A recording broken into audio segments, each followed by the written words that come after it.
এই দিন দিন না আরো দিন আছে, খেলা হবে, সেদিন খেলা হবে, ফাইনাল খেলা।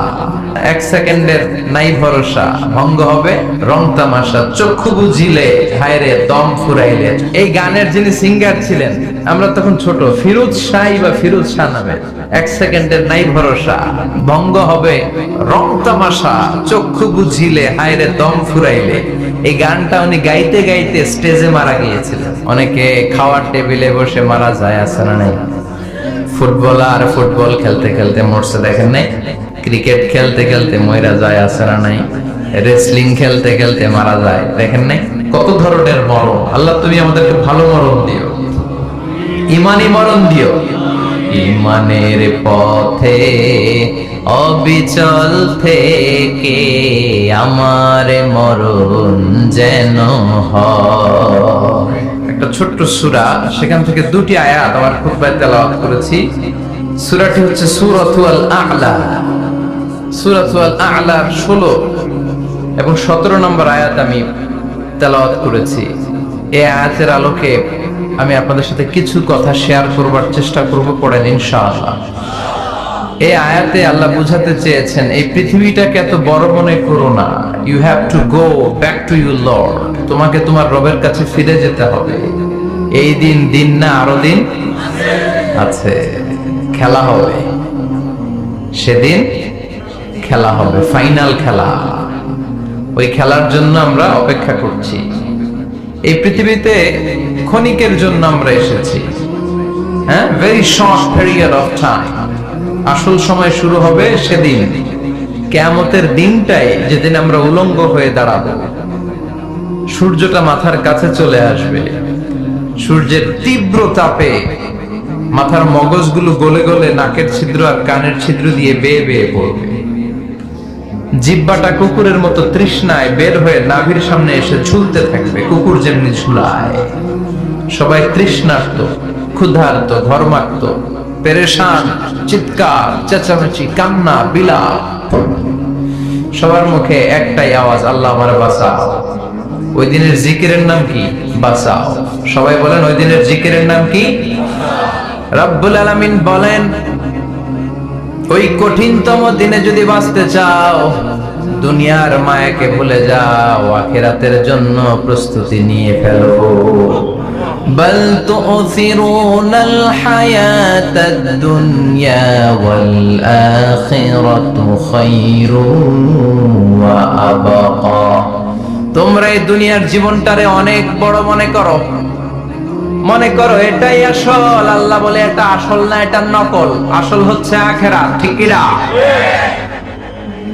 এই দুনিয়ার জীবন হলো স্থায়ী, আখিরাতের জীবন হলো চিরস্থায়ী জীবন। এই দুনিয়ার জীবনটা উত্তম নয়, আখিরাতের জীবনটা উত্তম। কার কথা? বাল তুসিরুনাল হায়াতাদ দুনিয়া। তোমরা এই দুনিয়ার জীবনকে বড় মনে করো, দুনিয়া দুনিয়া করো। তোমরা আব্দুল্লাহ না হয়ে আব্দুদ দুনিয়া হয়েছো, আল্লাহর দাস হও নাই, দুনিয়ার দাস হয়েছো। তোমরা দুনিয়া দুনিয়া করো, দুনিয়াটা ক্ষণস্থায়ী, চিরস্থায়ী হচ্ছে আখিরাত। কার কথা? এজন্য আল্লাহ বললেন, ওয়ালাল আখিরাতু খায়রুল লাকা মিনাল উলা। ও নবী, দুনিয়া নয়, আখিরাত আপনার জন্য উত্তম। সুবহানাল্লাহ। আখিরাত এটা সেরা, এটা স্থায়ী, এটা উত্তম, দুনিয়াটা নয়। You prioritize this life in this world, but the life after death much more better than this worldly life. এই দুনিয়াকে তুমি বড় মনে করো, দুনিয়াটাই সব মনে করো। দুনিয়াটাই সব নয়, আরো বড় জগৎ আছে না নাই? এই দুনিয়াটা আসলে একটা মোহ। এটা কি?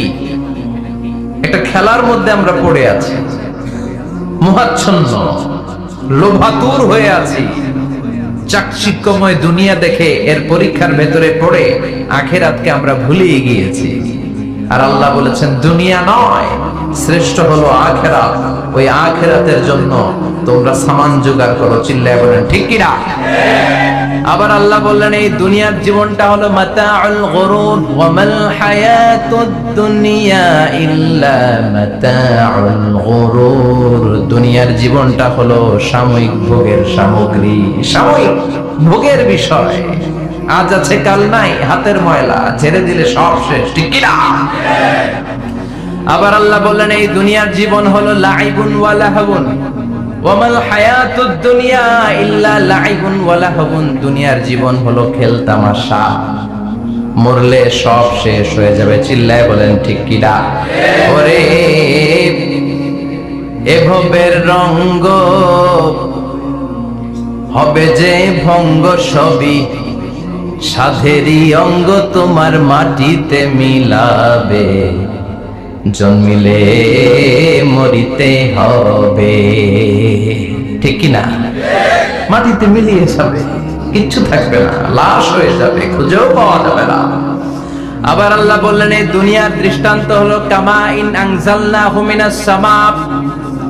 এই দুনিয়ার জীবন আকাশ থেকে পাঠানো পানির মতো। এই পানি দিয়ে দুনিয়াতে গাছ হয়, একদিন গাছগুলো মরে যায়, ভুসি হয়ে যায়। বাতাসের এক ঝাপটায় ভুসিগুলো কই যায়, খুঁজেই পাওয়া যায় না। ঠিক কিনা? কোথায় যে চলে যাবে এই দুনিয়ার জীবন, খুঁজেই পাওয়া যাবে না। টিকে থাকবে, অবশিষ্ট থাকবে যে আখিরাত। চিল্লায় বলেন ঠিক কিনা? আমরা লোভের মধ্যে পড়ে আছি, মহাচ্ছন্ন। কখন যে ডাক চলে আসবে আমরা জানি? চিল্লায় বলেন জানি। একদিন মাটির ভেতরে হবে ঘরে মন আমার, কেন বাঁধো দালান ঘরে মন আমার, কেন বাঁধো দালান ঘর। প্রাণ পাখি উড়ে যাবে পিঞ্জর ছেড়ে, ধরা ধামে সবই রবে তুমি যাবে চলে। বন্ধু বান্ধব যত, মাতা পিতা দ্বারা সুত, সবই হবে তোমার পরে মন আমার, কেন বাঁধো দালান ঘর। একদিন মাটির ভেতরে হবে ঘরে মন আমার, কেন বাঁধো দালান ঘরে মন আমার, কেন বাঁধো দালান ঘর। চিল্লায় বলেন ঠিক কিনা? ওমাল হায়াতুদ দুনিয়া ইল্লা মাতাউল গুরুর। দুনিয়ার জীবনটা একটা ভোগের সামগ্রী, আজ আছে কাল নাই।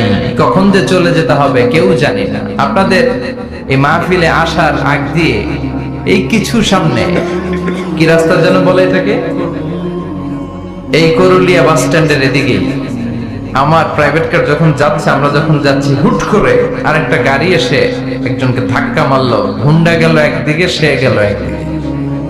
হঠাৎ দেখি মাথা দিয়ে ফিনকি দিয়ে রক্ত বেরোচ্ছে। আবছা অন্ধকার, গাড়ির আলোতে দেখা যাচ্ছে ফিনকি দিয়ে রক্ত, এরকম রাস্তার পাশ দিয়ে রক্ত বেয়ে বেয়ে পড়ছে। মুহূর্তের মধ্যে এক ধাক্কায় নাই। তার কত চিন্তা ছিল, কত প্ল্যান ছিল জীবন নিয়ে, সুন্দর সংসার করবে, বাবা মার মন মুখ খুশি করবে, সমাজের জন্য অনেক কিছু উপহার দিবে। সামনে নির্বাচন আসতেছে, এটা নিয়ে তার মাথায় টেনশন ছিল না? কে আসবে ক্ষমতায়, কত উৎসব, কত আমেজ, কিন্তু নাই, সব ভঙ্গ করে দিল কে? আজকে রাতে আমাদের এরকম ঘটতে পারে কি পারে না? এই মাহফিল থেকে সহি সালামতে বাসায় ফিরতে পারবো গ্যারান্টি লেটার আছে নাকি? আরো আধা ঘন্টা বাঁচবো গ্যারান্টি? আরো 10 মিনিট শ্বাস যেটা নিলাম এটা ফেলতে পারবো গ্যারান্টি? কথা বলেন। আমাল হায়াতুদ দুনিয়া ইল্লা মাতাউল গুরুর। আল্লাহ বললেন এটা ভোগের সামগ্রী। এই দুনিয়ার জীবন খেলতামাশার জীবন, মোহের জীবন। মোহের ভেতরে পড়ে আখিরাতকে তোমরা ভুলে গিয়েছো। দুনিয়া আসল নয়, আসল হলো আখিরাত। ঠিক না? এই দুনিয়ার জীবনটা হলো 4টা স্বর্ণের টুকরার 3টা লাশের মতো। মনোযোগ দিয়ে শুনবেন, কয়টা স্বর্ণের টুকরা? লাশ কয়টা? বনি ইসরায়েলের জামানাতে 3 যুবক ভাগ্যের সন্ধানে, ভাগ্য চেঞ্জ করার জন্য কাজের সন্ধানে তারা বের হয়েছে। পথিমধ্যে গুপ্তধন পেয়েছে, 4টা স্বর্ণের টুকরা পেয়েছে 3 জন। কয়জন? কয়টা স্বর্ণের টুকরা? 4টা স্বর্ণের টুকরা পেয়ে মহা খুশি, খুশিতে বাকবাকুম। কে আমাদেরকে পায়? আজকে স্বর্ণের টুকরা ভাগ করে আমরা অনেক ধনী হয়ে যাব। এক বন্ধু বলল, পেটে অনেক ক্ষুধা লেগেছে, আগে বাজার থেকে খাবার নিয়ে আয়। তারপরে 3 জন বন্ধু মিলে 4টা স্বর্ণের টুকরা ভাগ করে নিয়ে যাব। এক বন্ধুকে বাজার থেকে রুটি কিনে আনানোর জন্য পাঠিয়েছে। বাকি 2 বন্ধু এবার বসে বসে পরামর্শ করে, ওইটারে যদি মেরে ফেলতে পারি ভাগ বটোয়ারার দরকার নাই, তুই নিবি 2টা, আমি নিব 2টা। সহজ হয়ে গেল না? ও নিবে 2টা, এ নিবে 2টা, আর ওটার মেরে ফেলবো। যেটা রুটি আনতে গেছে এটা মনে মনে ভাবে, রুটিতে যদি বিষ মিশাতে পারি। কি মিশাতে পারি? আর ওই 2টারে যদি খাওয়াইতে পারি তাহলে সব আমার, গোটা দুনিয়া আমার, দুনিয়াকে মজা লেলো, দুনিয়া তোমার। যে চিন্তা ওই কাজ। রুটির মধ্যে বিষ মেখে নে, বন্ধুদের কাছে দিয়েছে। 2 বন্ধু মিলে ওইটারে ঘুষান শুরু করছে।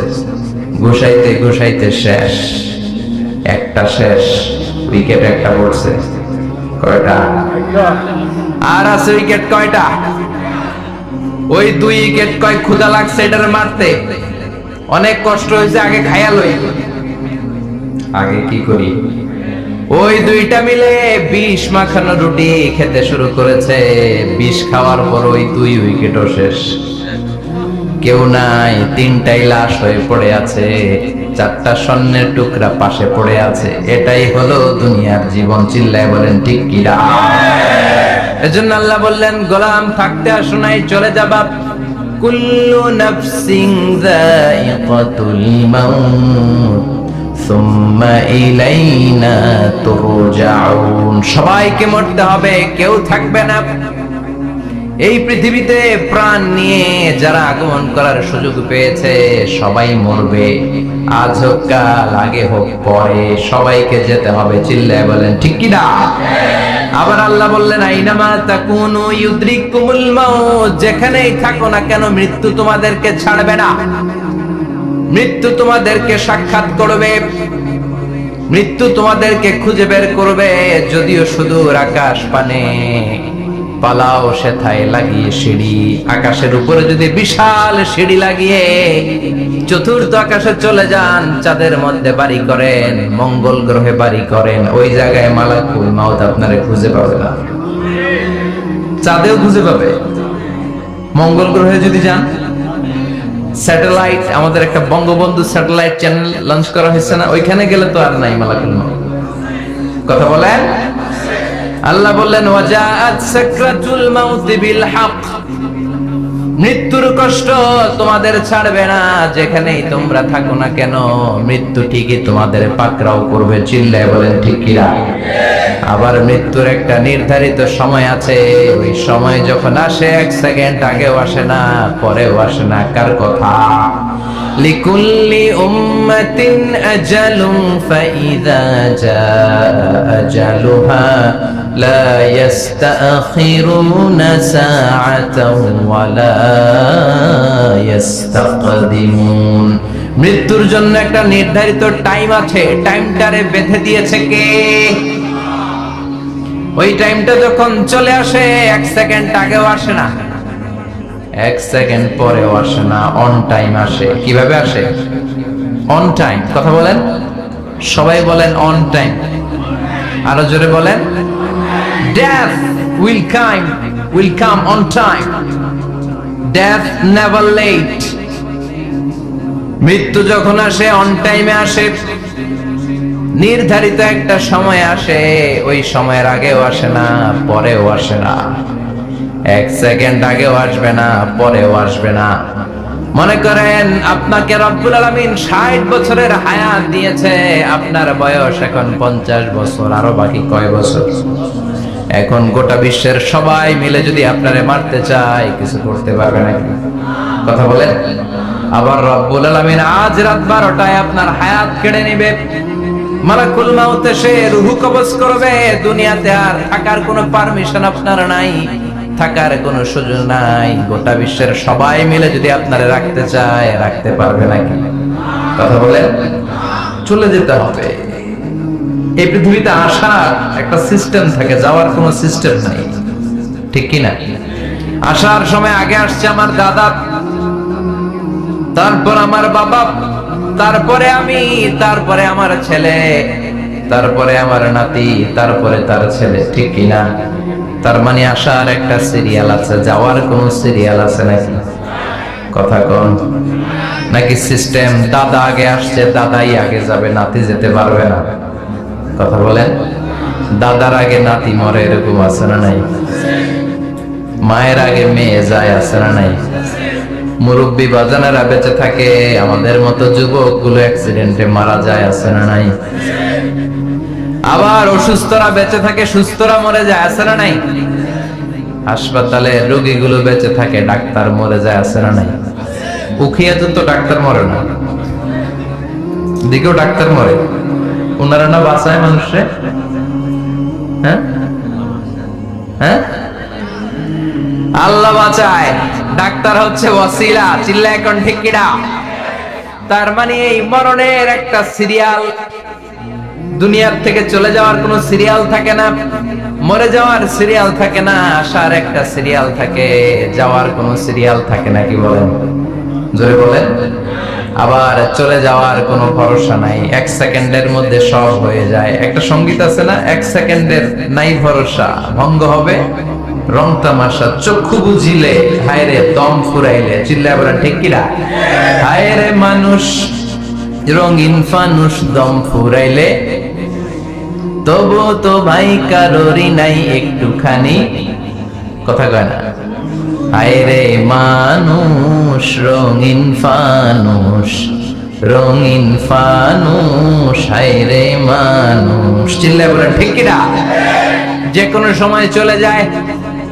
এই গানের যিনি সিঙ্গার ছিলেন, আমরা তখন ছোট, ফিরোজ শাহ বা ফিরোজ শাহ নামে, এক সেকেন্ডের নাই ভরসা, ভঙ্গ হবে রং তামাশা, চক্ষু বুঝিলে হায়রে দম ফুরাইলে। এই গানটা উনি গাইতে গাইতে স্টেজে মারা গিয়েছিলেন। দেখেন নাই? মুরব্বীরা জানবেন। তার মানে মৃত্যুর গান গেতে গেতে অনেকে মৃত্যুবরণ করে, এরকম আছে না নাই? অনেকে খাওয়ার টেবিলে বসে মারা যায়, আছে না নাই? ফুটবলার ফুটবল খেলতে খেলতে মরছে, দেখেন নাই? ক্রিকেট খেলতে খেলতে মইরা যায়, আছে না নাই? রেসলিং খেলতে খেলতে মারা যায়, দেখেন নাই? হ্যাঁ, এরকম ভিডিও দেখা যায় যে প্রতিপক্ষকে রেসলিং খেলায় মারতে মারতে শেষ, এখনই জিতে যাবে, হঠাৎ করে তাকায় আছে, কিচ্ছু বোঝে না, হঠাৎ করে জমিনে উল্টে পড়ে যায়। রেফারি এসে মাটিতে বাড়ি মারে, আর লড়ে না, আছে না? রেফারি কি করে? মাটিতে বাড়ি মারে, এতক্ষণ সে জিতে যায়, এখন আর নড়েই না। তাকাতে তাকাতে দুনিয়া থেকে নাই। অনেক টেলিভিশনের নিউজ রিপোর্টার রিপোর্ট করতে করতে নাই, দম ফুরাইলে শেষ হয়ে যায়। অনেকে অ্যাক্সিডেন্টে মরে, সড়ক দুর্ঘটনায়, অনেকে বিমান দুর্ঘটনায় মরে, আকাশে মরে না? অনেকে পানিতে ডুবে মরে, অনেকে আগুনে পড়ে মরে, অনেকে ক্রস ফায়ারে মরে, আছে না নাই? আবার অনেকে রাত্রিবেলা বিছানায় ঘুমোতে যায়, সকালে আর ওঠে না। কত ধরনের মরণ। আল্লাহ তুমি আমাদেরকে ভালো মরণ দিও, ইমানি মরণ দিও। ইমানের পথে অবিচল থেকে আমার মরণ যেন হয়। ইমানের পথে অবিচল থেকে আমার মরণ যেন হয়। তোমারই কাছে মিনতি আমার, তোমারই কাছে মিনতি আমার, মহামহিম দয়াময়। ইমানের পথে অবিচল থেকে আমার মরণ যেন হয়। চিল্লায় পড়েন আমিন। তার মানে কে কোথায় মরবো আমরা কেউ জানি নাকি? ওমা তাদরি নাফসুম বিআইয়ি আরদিন তামুত, কোন জায়গায় মরবা কখন মরবা কেউ আমরা জানি না, কিন্তু মরবো সবাই জানি, ঠিক কি না? কুল্লু নাফসিন যায়িকাতুল মাউত, প্রত্যেকটি আত্মার মৃত্যুবরণ করতে হবে, এটা আমরা সবাই জানি। The most certain thing in life is death, but the most uncertain thing in our life is the time of death. এ জীবনের সবচেয়ে সুনিশ্চিত বিষয় হলো মরণ, সবচেয়ে অনিশ্চিত বিষয় হলো মরণের সময়। চিল্লায় এখন ঠিক কিনা? মরবো যে আমরা সবাই জানি, কিন্তু কোথায় মরবো আমরা কেউ জানি? জানি আমরা সবাইকেই মরতে হয়, জন্মালেই মরতে হবে, চলে যেতে হবে, থাকা যাবে না। এটাই হলো পৃথিবীর পদ্ধতি। জীবনের সবচাইতে নির্মম ঘটনা হচ্ছে মরণ, সবচাইতে ভয়ঙ্কর অভিজ্ঞতা। কোন প্রাণীর জন্য সর্বোচ্চ এবং সবচাইতে ভয়ঙ্কর অভিজ্ঞতা হচ্ছে মৃত্যু। এবং এত ভয়ঙ্কর অভিজ্ঞতা, এই অভিজ্ঞতাটা কারো কাছে শেয়ার করে যাওয়া যায় না। মরার সময় কেউ বলে যেতে পারছিল আমার মরতে এমন লাগছে, কইতে পারছে? কেমন লাগছে বলতে পারে? বলা যায় না। তার আগেই চলে যেতে হয় শৈশব, কৈশোর, যৌবন, বার্ধক্য, প্রৌঢ়ত্ব, হ্যাঁ, বয়সের ছাপ, কালো চুল দাড়ি সাদা হয়ে যাওয়া, দাড়ি চুলের শুভ্রতা, দুর্বলতা। This is the circle of life. ছোট্ট ছিলাম, বড় হলাম, সিঙ্গেল ছিলাম, ডাবল হলাম, তারপরে বাবা হলাম, তারপরে শ্বশুর হলাম, তারপরে নানা হলাম, তারপরে চলে যেতে হবে। This is the circle of life. চিল্লায় বলেন ঠিক কিনা? এই যে মুরব্বীরা, দাড়ি পাকা মুরব্বী যারা আছে, আপনারা কি মনে করছেন মায়ের পেট থেকে এরকম মুরব্বী হয়ে বেরিয়েছিল? কিরকম বের হয়েছিল? তারাও ওয়া ওয়া করেছে, এরাও ফিডার খাইতো, এই চাচারা খায় নাই? এরাও ফিডার খেত, এরাও মায়ের বুকের দুধ খেত, এরাও ছোট্ট বাচ্চাদের মতো গরমকালে পানির মধ্যে ডুবাইতো। স্কুল ফাঁকি দিয়ে বাচ্চারা ডুবায়, আছে না নাই? উখিয়াতে এরকম নাই? ছোট্ট বাচ্চা ছিল, বড় হলো, বার্ধক্যে উপনীত হলো। This is the circle of life. চলে যেতে হবে। বিশ্বনবী বললেন আমার উম্মতি মা বাইনা 60 ইলা 70, আমার উম্মতের গড় বয়স হলো 60 থেকে 70। এই উম্মতের গড় বয়স কত? 60 থেকে 70। ওয়া আকাল্লুহুম মাইয়াজুজু যালিক, অল্প কিছু মানুষ আছে যারা 70-এর বেশি হায়াত পায়। এখানে 70-এর বেশি আছেন কারা? হাত তোলেন দেখি তো। কয়জন? একজন, দুইজন, তিনজন। মাশাআল্লাহ, আল্লাহ আরো হায়াত দেখ, আল্লাহ এদেরকে আরো হায়াত দারাজ করুক। চিল্লায় বলেন আমিন।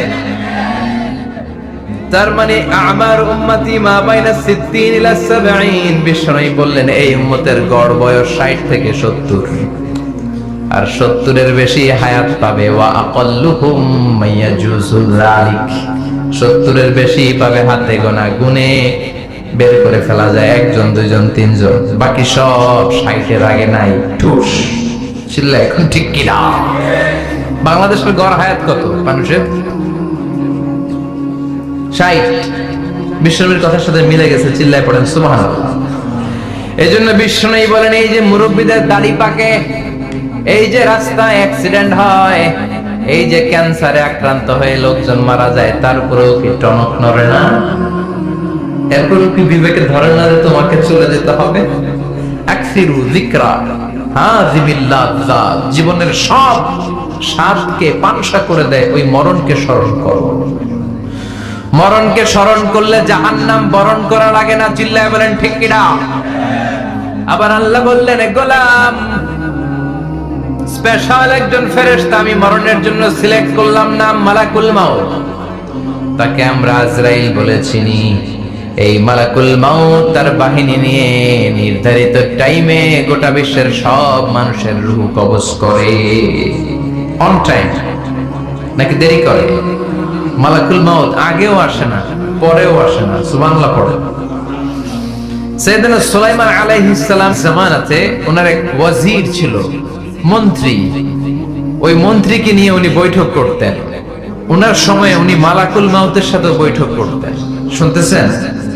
আপনাদের মনোযোগ আছে তো? উনি বৈঠকে বসেছেন, মালাকুল মাউত বসা, ওয়াজিরও বসা। হঠাৎ মালাকুল মাউত ওয়াজিরের দিকে বড় বড় চোখ করে তাকাচ্ছে। বড় বড় চোখ করে তাকানোতে ওয়াজির ভয় পেয়েছে। হঠাৎ মালাকুল মাউত চলে গেল। ওয়াজির বলে, ও সুলাইমান আলাইহিস সালাম, এই যে লোকটা বড় বড় চোখ করে আমার দিকে তাকালো, এটা কে? সাইয়েদনা সুলাইমান বলে, হাদা মালাকুল মাউত। যে বর্ণনাটা বলছি এটা হাদিস না, এটা হচ্ছে ইসরাইলিয়া, জিউস ট্র্যাডিশন।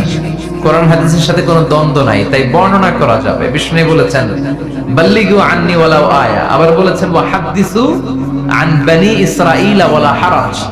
বনি ইসরাইলের ট্র্যাডিশন বর্ণনা করো, জিউস ট্র্যাডিশন বর্ণনা করো, এতে কোনো সমস্যা নাই। ওয়াজির বলে, ও সাইয়েদনা সুলাইমান, বড় বড় চোখ করে যে তাকালো লোকটাকে? সাইয়েদনা সুলাইমান বলে, হাদা মালাকুল মাউত, এটা মৃত্যুর ফেরেশতা। ওয়াজিরের কলিজায় পানি নেই। এটা কি ফেরেশতা? শুনে তো পিলে চমকে গিয়েছে। কয় কি? মালাকুল মাউত তো আমার চিনে ফেলাইছে, বাড়ি চিনে ফেলছে, আমার খবর আছে। সাইয়েদনা সুলাইমান আলাইহিস সালাম জিনদেরকে দিয়ে কাজ করাতেন, মেঘমালাকে দিয়ে কাজ করাতেন, বিশাল সিংহাসন নিয়ে পৃথিবীর প্রাচ্য থেকে পাশ্চাত্যে ঘুরে বেড়াতেন। সাইয়েদনা সুলাইমানকে ওয়াজির বলে, ও সুলাইমান, মেঘমালাকে আদেশ করে দেন, আমি আর এই ফিলিস্তিনের ভূখণ্ডে থাকতে চাই না। আকাশের মেঘমালার উপরে আমারে বসিয়ে দেন, আর বলে দেন আমারে নিয়ে যেন আকাশের মেঘমালা হিন্দুস্তানের ওই দূর পর্বতে রেখে আসে। আকসা আল হিন্দ, হিন্দের সবচেয়ে দূরবর্তী জায়গায় যেন আমারে রেখে আসে। সাইয়েদনা সুলাইমান বললেন, আকাশের মেঘ যাও, আমার ওয়াজিরকে নিয়ে হিন্দুস্তানের একটা উপদ্বীপে রেখে আসো। রেখে আসা হলো। কিছুক্ষণ পর মালাকুল মাউত সাইয়েদনা সুলাইমানের কাছে হাজির। সাইয়েদনা সুলাইমান বললেন, ও মালাকুল মাউত, কই ছিলা? একটু আগে হিন্দুস্তান থেকে আপনার ওয়াজিরের রূহ কবজ করে আসছি। সুবহানাল্লাহ পড়ে। এটা আবার কেমন কথা, তুমি ওইখানে গেলা কেন? কয়, রব্বুল আলামিন কিছুক্ষণ আগে আমার কাছে পয়গাম পাঠিয়েছে, যাও সাইয়েদনা সুলাইমানের ওয়াজিরের রূহটা কবজ করো। কবজ করার জায়গা হলো হিন্দুস্তানের উপদ্বীপ। কোন জায়গায়? মালাকুল মাউত এসে দেখে সুলাইমান নবীর সাথে মিটিং করে। ওয়াজির কার সাথে মিটিং করে? সুলাইমান নবীর সাথে। কিন্তু ফরমানে লেখা রূহ কবজ করতে হবে কোথায়? হিন্দুস্তানে। সুবহানাল্লাহ করবেন না? এজন্য বড় বড় চোখ করে আমি তাকিয়েছি, আর মনে মনে ভাবলাম, টাইম তো নাই, কারণ মৃত্যু তো অন টাইমে হতে হয়। এখনই ওর রূহ কবজ করতে হবে। কেমন করে ওইখানে যাবে আমি জানি না, আমি আগে চলে যাব। মালাকুল মাউত চলে গেল, যে দেখে ওই জায়গায় ওয়াজিরও হাজির। সাথে সাথে রূহ কবজ করে আল্লাহর কাছে চলে গিয়েছে। পড়েন সুবহানাল্লাহ। এজন্য আল্লাহ বললেন, মালাকুল মাউত আমি নির্ধারণ করে দিয়েছি, পৃথিবীর প্রতিটি মানুষ মালাকুল মাউতকে দেখবে, চাক্ষুষ দেখবে, ভালো হলেও দেখবে, খারাপ হলেও দেখবে। কার কথা?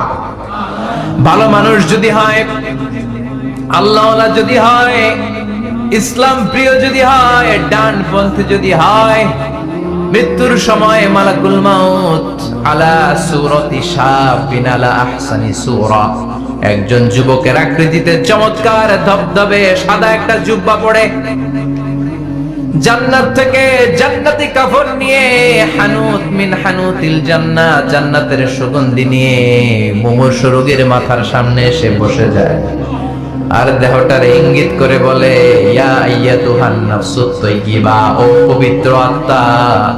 আরেক বর্ণনায় এসেছে, ইয়া আইয়াতুহান নাফসুল মুতমাইন্নাহ, ও প্রশান্ত আত্মা, উখরুজি ইলা মাগফিরাতিম মিনাল্লাহ, আল্লাহর ক্ষমার দিকে বের হয়ে আসো।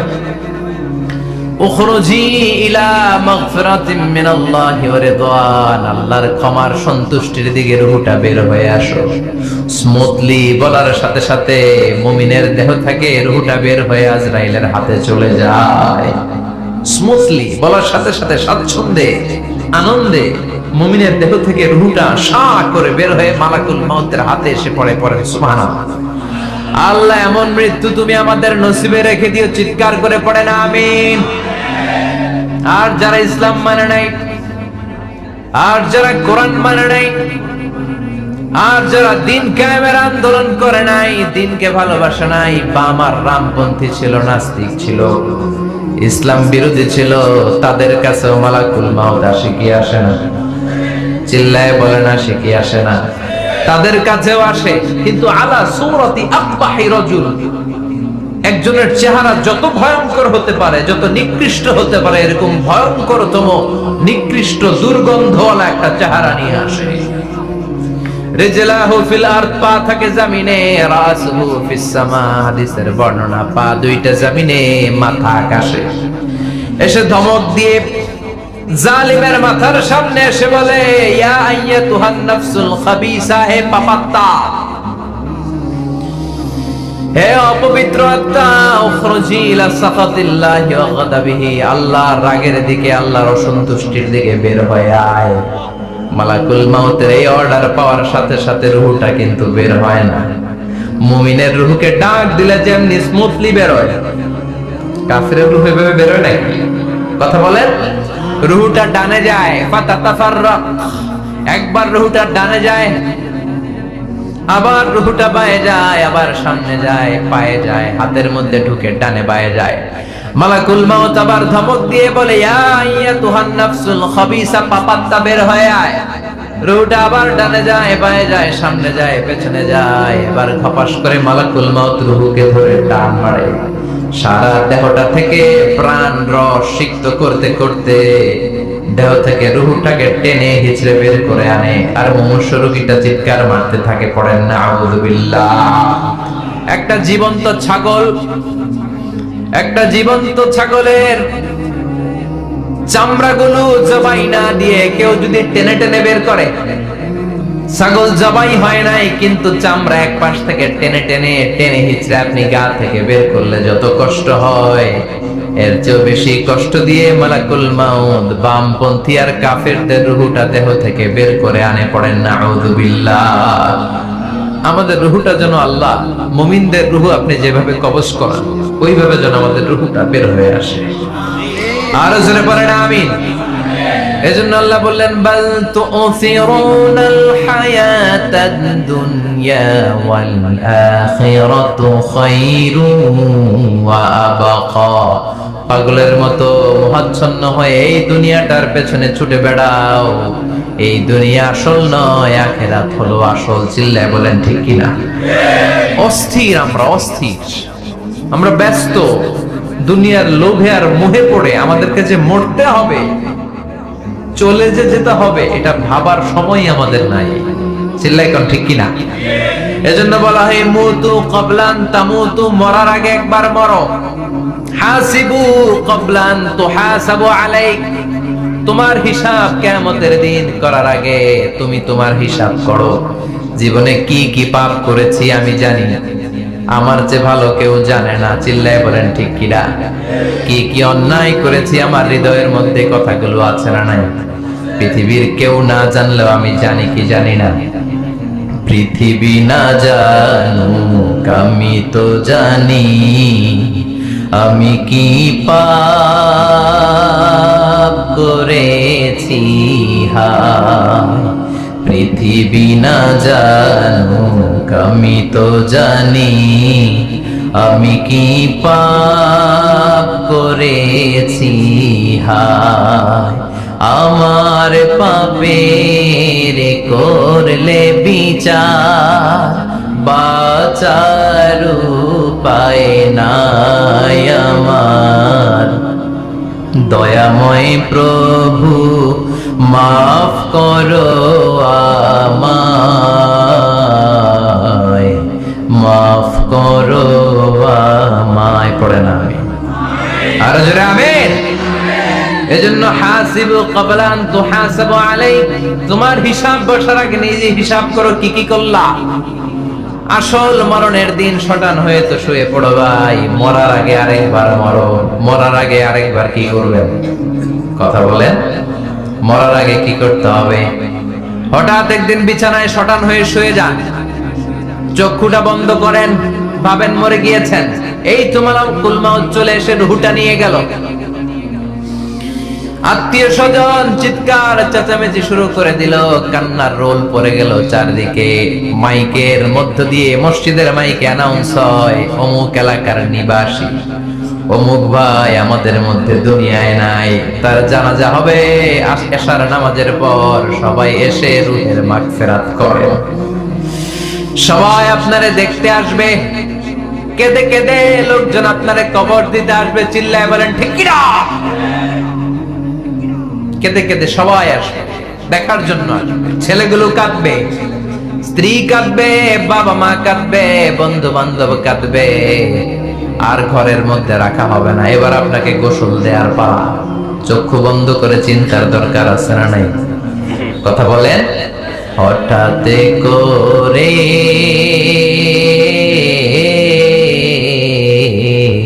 হঠাৎ করে শুনবি একদিন আমার মৃত্যুর খবর। কেঁদে কেঁদে আসবে সবাই দিতে আমায় কবর, দিতে আমায় কবর। ঠিক কি না?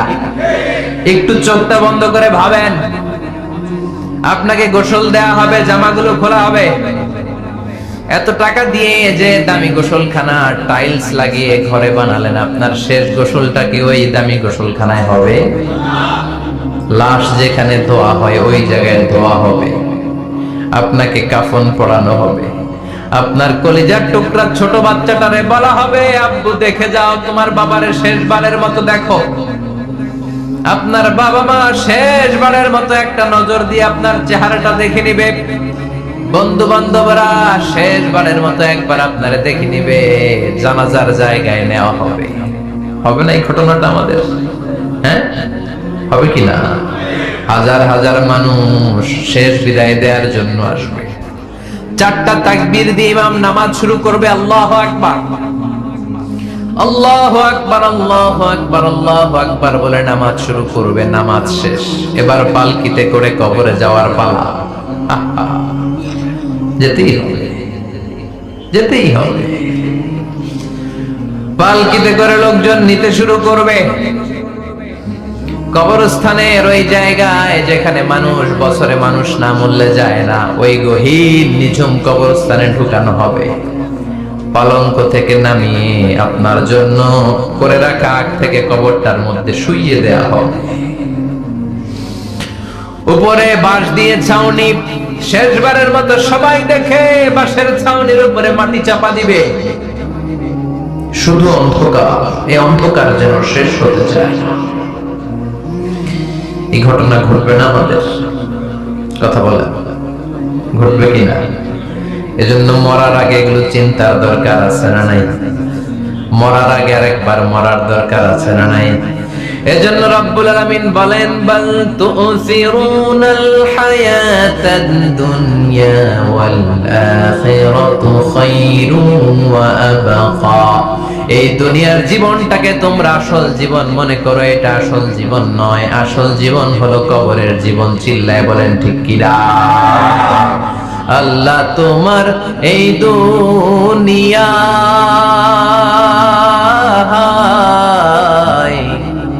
আল্লাহ তোমার এই দুনিয়ায় কেউ আসে কেউ চলে যায়, তবু তোমার ভয়ে কারো কাঁদে না হৃদয়।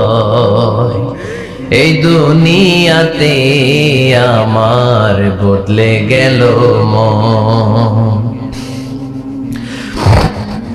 চারিদিকে দেখি শুধু সুখেরই স্বপন, ভাবলো না মন আল্লাহ ছাড়া।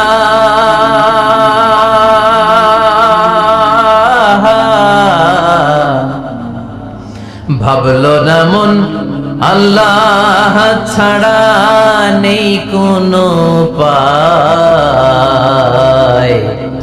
তবু তোমার ভয়ে কারো কাঁদে না হৃদয়। ঠিক কিনা? আসে আর চলে যায়। প্রতিদিন মাইকে অ্যানাউন্স শুনি অমুক এলাকার অমুক লোক নাই, দাদা গেল, বাবা গেল, বড় ভাই গেল, আত্মীয় স্বজন গেল, আমাকেও যেতে হবে, এই চিন্তা মাথায় নাই। চিল্লা এখন ঠিক কিনা? এজন্য লাইফটা হলো one time, one chance, second কোনো চান্স আপনাকে দেয়া হবে নাকি? কাফেররা বলবে ইয়া রাব্বি আরেকটা সুযোগ দেন, লাউ আন্না লানা কাররা ইয়ানি মাররা, আল্লাহ আরেকটা সুযোগ যদি পেতাম দুনিয়াতে ভালো করে আসতাম। আল্লাহ বলবেন ইন্নাহা কালিমাতুন কাইলুহা, এটা শুধু তাদের মুখের কথা, তাদেরকে আবার সুযোগ দিলেও তারা কিচ্ছু করবে না। চিল্লা এখন ঠিক কিনা? এজন্য একটা চান্স আমরা পেয়েছি, এই দুনিয়ার ওয়ান চান্সে আমরা ভয় পাবো একজনকে। চিল্লায় বলেন তিনি কে? এজন্য যেতে আমাদেরকে হবে। এই মরণ থেকে পালানোর কোনো সুযোগ কেউ পালাতে পারে নাই। এই মরণ হলো আখিরাতের প্রবেশদ্বার। মরণ নামক পালকিতে চড়ে আমরা কবরের ভেতরে ঢুকি। মরণ হলো প্রথম পর্ব, কবর হলো দ্বিতীয় পর্ব। যেরকম ঠিক কিনা? এজন্য বিষ্ণু বললেন আল কবর রাউদাতুম মিন রিয়াদিল জান্নাহ আও হুফরাতুম মিন হুফারিন নার। কবর হলো কারো জন্য জান্নাতের বাগান, কারো জন্য জাহান্নামের গর্ত। আমরা বলি আল্লাহ আমাদের কবরটারে জান্নাতের বাগান বানাও। আর জোরে পড়েন আমিন। আবার বিষ্ণু বললেন ইন্নাল কবর আউয়াল মানজিল মিন মানাজিলিল আখিরাহ। কবর হলো আখিরাতের মঞ্জিলগুলোর প্রথম মঞ্জিল। আখিরাতে একটার পরে একটা অনেকগুলো স্টেশন আপনাকে পার হতে হবে। প্রথম স্টেশনটার নাম হলো কবর। প্রথম স্টেশনের নাম কি? এই কবর নামক স্টেশনে যদি আপনি মাফ পেয়ে যান, সামনের সব স্টেশনগুলোতে মাফের ব্যবস্থা করবে কে? আল্লাহ। আর কবর নামক স্টেশনে যদি ধরা খেয়ে যান, আপনার মায়ের আছে না নাই? লাশটাকে যখন রাখা হয়, লাশটা চিনে কে আমারে রাখলো, কে আমাকে ধৌত করলো, কে আমারে কাফন পড়ালো। এজন্য বিষ্ণুই বলেছেন মুমূর্ষের সামনে বসে বসে পড়ো লা ইলাহা ইল্লাল্লাহু মুহাম্মাদুর রাসূলুল্লাহ। লাকিনু মাউতাকুম লা ইলাহা ইল্লাল্লাহ। মুমূর্ষের সামনে দাঁড়িয়ে দাঁড়িয়ে পড়ো লা ইলাহা ইল্লাল্লাহ। এই লা ইলাহা হচ্ছে জীবিতদের জন্য কালিমা, আর আমরা মরার পরে এই জিকির করি। ঠিক না? আমাদের দেশের অনেক জায়গায় লাশ নিয়ে কবরে যাওয়ার সময় লা ইলাহা পড়ে না। না, এটা আগের জিকির, মরার আগের জিকির। মরার আগে আপনাকে অ্যানাউন্সমেন্ট দিতে হবে আল্লাহ ছাড়া কোনো ইলাহ নাই, বিশ্বনবী হচ্ছেন শেষ নবী এবং রাসূল। চিল্লায় করেন ঠিক কিনা? লাশটাকে যখন রেখে দেয়া হয়, বিশ্বনবী যত মানুষকে কবরে রেখেছে তারপরে দাঁড়িয়েছেন আর বলেছেন ইস্তাগফিরু লিআখিকুম, তোমার ভাইদের জন্য তোমরা দোয়া করো। ফাইন্নাহুল আনা ইউসআল, এখনি তাকে কবরে সওয়াল করা হবে। কবরে প্রশ্ন আছে না নাই? কথা বলেন। বিশ্বনবী খাদিজাতুল কুবরা, ওনার প্রথম স্ত্রী খাদিজাতুল কুবরা তাহেরাকে কবরের মধ্যে রেখে দিয়ে কাঁদতে শুরু করলেন। চোখের পানি ছেড়ে অনেক দোয়া করলেন। দোয়া শেষে সব সাহাবারা ঘরে ফিরে যায়, বিশ্বনবী যায় না। সাইয়েদনা আবু বকর বললেন ও নবী চলেন ঘরে যাই। অনেক তো দোয়া করলেন, বিশ্বনবী বললেন আবু বকর তুমি যাও, আমি যাব না। এইটা সাধারণ মহিলা না, এটা বিপদের দিনের সঙ্গিনী খাদিজা। মক্কায় যখন আমার কেউ ছিল না, খাদিজা আমারে ভুলে নাই। 3 বছর কাফিররা আমাকে জেলখানায় বন্দি রেখেছে, নাম শিয়াবে আবি তালেবের জেলখানা।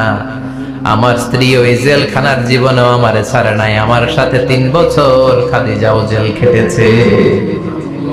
এই একটাই মহিলা, যেই মহিলাকে আল্লাহ আরশের উপর থেকে সালাম দিয়েছে, মহিলাটার নাম খাদিজা। আল্লাহু আকবার। আমার সব সন্তান আল্লাহ খাদিজার পেট থেকে দিয়েছে। ফাতেমাতুজ জোহরা খাদিজার মেয়ে, জাইনাব খাদিজার মেয়ে, উম্মে কুলসুম খাদিজার মেয়ে, রুকাইয়া খাদিজার মেয়ে, আবুল কাসেম বিশ্বনবীর ছেলে খাদিজার ছেলে।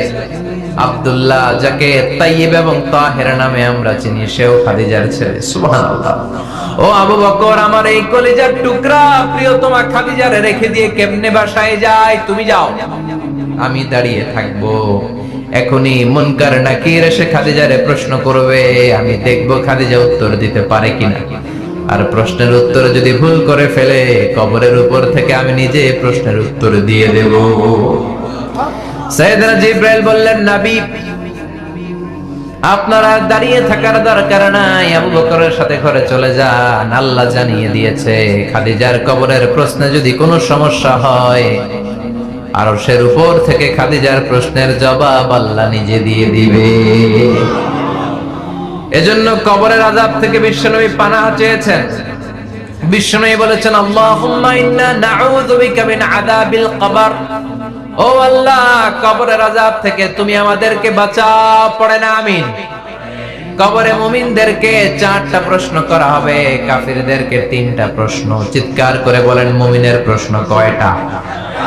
আর জোরে বলেন। প্রথম প্রশ্ন, মার রব্বুক, তোর রবের নাম কি? আমরা কি বলবো? আল্লাহ আমারে রব, এই রবি আমার সব, দমে দমে তনু মনে তারি অনুভব। আল্লাহ আমারে রব, এই রবি আমার সব। পড়েন আমিন। দ্বিতীয় প্রশ্ন, আমার দিন, উত্তর দিনের নাম কি? ধর্মের নাম কি? তৃতীয় প্রশ্ন, মান হাযার রাজুল, এই লোকটাকে কে? আমরা বলবো মুহাম্মদ সাল্লাল্লাহু। 3টা প্রশ্নের উত্তর যখন আপনি কবরে করে দিতে পারবেন, অতিরিক্ত একটা প্রশ্ন, ওয়ামা ইলমুক, এই যে 3টা প্রশ্নের উত্তর পাল্লা, কেমন করে উত্তর জানলা? কোত্থেকে শিখেছো? নকল করে আনছো কাফনের কাপড়ে? পরীক্ষার হলে নকল আছে না নাই? হাতে নকল আছে না? পায়ে নকল, মুজার ভিতরে নকল আছে না নাই? মোবাইলে নকল আছে না নাই? নকল থেকে আল্লাহ তুমি বাঁচাও। আরো আসতে কোন আমি। কিভাবে জানলা? কেমন করে 3টা প্রশ্নের উত্তর শিখলা? What is the source of your knowledge? তথ্যসূত্র কি? আপনাকে বলতে হবে, আমি যেই কিতাবটা থেকে শিখেছি, কিতাবটার নাম কি? চিল্লায় বলেন কি নাম? এই কিতাবটা হলো কোরআন। আপনাকে বলতে হবে, কোরআন থেকে আমি শিখেছি, বিশ্বনবীর হাদিস থেকে আমি শিখেছি। 4টা প্রশ্নের উত্তর যখন পারবেন, ফেরেশতারা বলবে, আহলান সাহলান, খুশ আমদেদ, কংগ্রেচুলেশন, বাহ বাহ, তুমি তো চমৎকার পেরেছো। ফায়ুফসাহু লাহু কবরুহু 70 যিরাআন, মুমিন বান্দার কবরটা 70 হাত লম্বা করে দেয়া হবে। ইফতাহু লাহু বাবুন ইলাল জান্নাত, জান্নাতের দিকে তার কবর থেকে একটা দরজা বানিয়ে দেয়া হবে।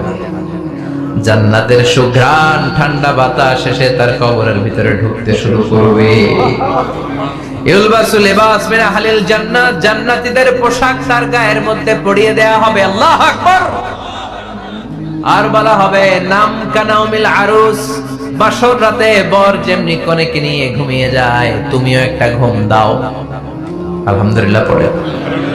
মুমিন বান্দা আনন্দের একটা ঘুম দিবে। ইসরাফিলের সিংগার আওয়াজ ছাড়া পৃথিবীর কোনো কিছুই তার আগে ঘুম ভাঙতে পারবে না। আল্লাহ আমরাও যেন সেদিন কবর একটা মজার ঘুম দিতে পারি, তুমি তৌফিক দাও। জোরে পড়েন আমিন।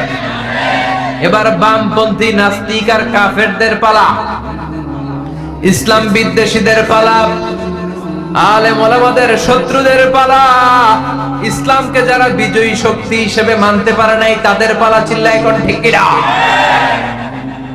ওদেরকেও একই প্রশ্ন, রব কে? ওরা বলবে আমি জানি না। আমাদের উত্তর আল্লাহ। ওরা বলবে আমি কিচ্ছু জানি না, আমি সব ভুলে গেছি, আমার মাফ করে দেন, আমি কিছুই জানি না। তবে আমি ইসলাম বিরোধীদের সাথে চলতাম, যারা ইসলাম রে বাস দিত আমি তাদের সাথে স্লোগান দিতাম। এরকম ডাকাইত আছে না নাই? দ্বিতীয় প্রশ্ন, আমার দিন, তোমার ধর্মের নাম কি?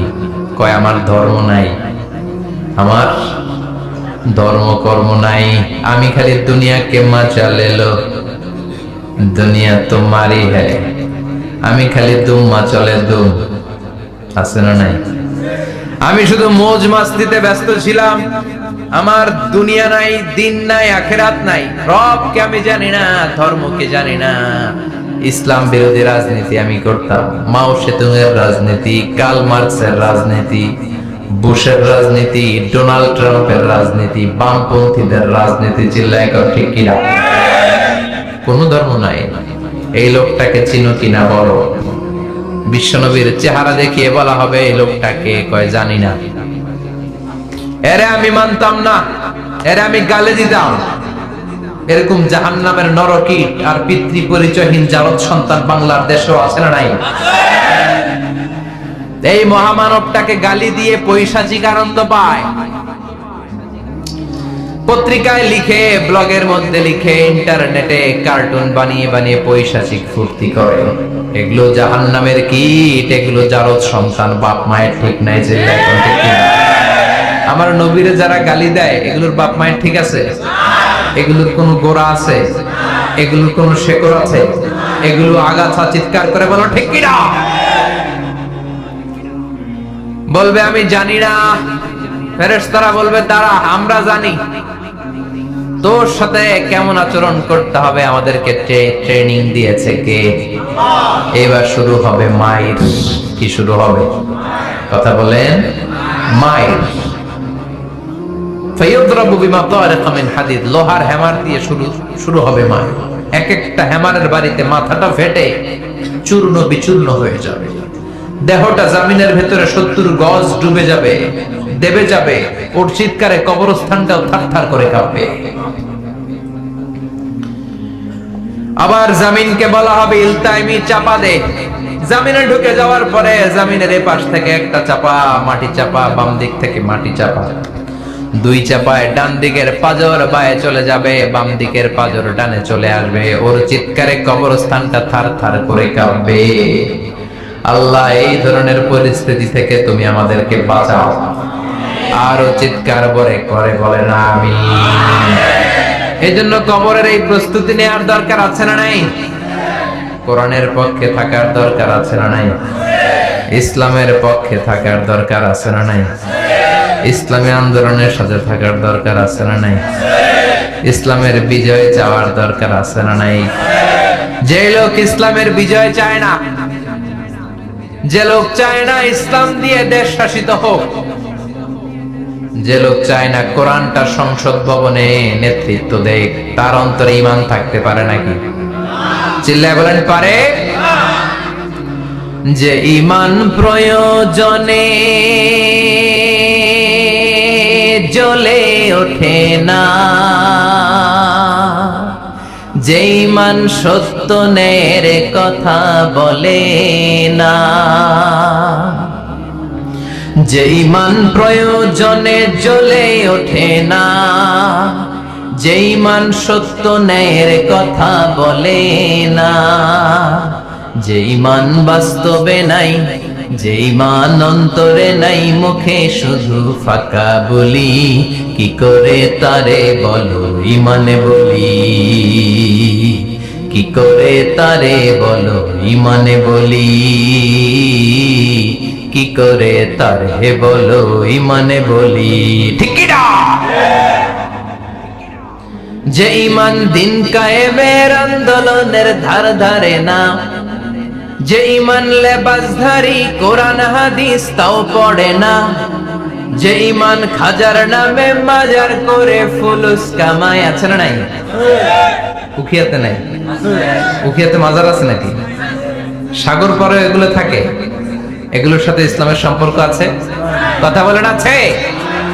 যে ঈমান খাজার নামে মাজার গড়ে ফুলুস কামায়, যে ঈমান শিরকিয়াতের আমল করে ভীত না হয়, যে ঈমান বাস্তবে নাই, যে ঈমান ময়দানে নাই, মুখে শুধু কথার কলি, কি করে তারে বলো ঈমানে বলি, কি করে তারে বলো ঈমানে বলি, কি করে তারে বলো ঈমানে বলি। চিল্লায় বলেন ঠিক কি না? এজন্য ঈমানের দাবি হচ্ছে অন্যায়কে প্রতিরোধ করতে হবে, হকের পক্ষে থাকতে হবে। কোরআনের রাজনীতি নিজ চোখে দেখে ইসলামকে সংসদ ভবনের উপরে কালিমার পতাকা পতপত করে দেখার স্বপ্ন অন্তরে থাকতে হবে। চিল্লায় কোন ঠিক কিনা? এটাই তো মুমিন, যে ইসলামকে বিজয়ী শক্তি হিসেবে দেখতে চায়, যে কোরআনের আইন চায়, যে কোরআনের রাজ চায়। চিল্লায় বলেন ঠিক কিনা? এজন্য আমরা আল্লাহর কাছে কামনা করি, আল্লাহ তুমি আমাদেরকে ঈমানের মৃত্যু দাও, তুমি আমাদেরকে কবরের সব প্রশ্নগুলো সহজ করে দাও। পড়ে না আমিন? আরো জোরে পড়ে না আমিন? এজন্য আল্লাহ বললেন বাল তুসিরুনাল হায়াতাদ দুনিয়া ওয়াল আখিরাতু খায়রু ওয়া আবাকা। ও আমার গোলাম, দুনিয়ার এই জীবনটাকে তোমরা আসল জীবন মনে করো, এই জীবন কিন্তু আসল জীবন না। আসল জীবন হলো আখিরাতের জীবন। কোন ঠিক কিনা? এই জন্য মৃত্যু থেকে যতই পালাও, পালিয়ে বেঁচে থাকতে পারবা নাকি? পারা যাবে? চিল্লায় বলেন। কোন নবীরা পারছে? আদম আলাইহিস সালাম মৃত্যু থেকে বেঁচে গেছে না? মরছে? কথা বলেন না। উনি পৃথিবীর একমাত্র মানুষ যিনি জানতেন যে উনি কতদিন বাঁচবেন। সুবহানাল্লাহ। উনি জানতেন উনি কতদিন বাঁচবেন। কেন আল্লাহ জানালেন? এর কারণ মৃত্যু কি এটা উনি জানেই না, কেমনে মরে দেখেই নাই, কষ্ট কি জানে না। আমরা আমাদের দাদাকে মরতে দেখেছি, বাবাকে মরতে দেখেছি, মামাকে মরতে দেখেছি, মরণের কত কষ্ট আমরা দেখি। এজন্য ভয় আছে না নাই? আদম আলাইহিস সালামের দাদা আছে নাকি? বাবা, মামা, খালু, শালা আছে? নাই। এজন্য মৃত্যু যে কেমন এটা উনি জানতেন না। এজন্য আল্লাহ জানিয়ে দিলেন, আদম পৃথিবীতে তুমি 1000 বছর বাঁচবে। আলফু সানা। লাম্মা খালাকাল্লাহু আদম ওয়া কানা তুলুহু 60 যিরাআন। বুখারীর বর্ণনা, সাইয়েদনা আদম আলাইহিস সালামকে বানানোর পরে আল্লাহ 60 হাত লম্বা বানালেন। কয় হাত? জোরে বলেন, আর জোরে। 60 হাত লম্বা। এরপরে ওনার রসে পৃথিবীতে যত নারী আসবে, পুরুষ আসবে রূহের জগতে, সবগুলো রূহকে বসিয়ে দিলেন বৈঠকে। সুবহানাল্লাহ। বিশাল কনফারেন্স রুম। আমরাও ছিলাম না? আমাদের রূহটাও ছিল। সাইয়েদনা আদম বললেন, আল্লাহ এরা কারা? আল্লাহ বললেন, আদম এগুলো সব তোমার সন্তান। সাইয়েদনা আদম অবাক দৃষ্টিতে, অপলক নয়নে নিজের সন্তানদের রূহগুলো দেখতেছিলেন। দেখতে দেখতে হঠাৎ একটা রূহকে ভালো লেগে গেল। বললেন, আল্লাহ এটা কার রূহ? আল্লাহ বললেন, এটা দাউদ আলাইহিস সালামের রূহ। পড়েন সুবহানাল্লাহ। আল্লাহ এটাকে দেখতে বড় ভালো লাগে। কার রূহ? এটা তোমার ছেলে নবী হবে, নবী দাউদের রূহ। কাম উমরু, আল্লাহ দুনিয়াতে সে কয়দিন বাঁচবে? আল্লাহ বললেন, 40 সানা, 40 বছর। কয় বছর?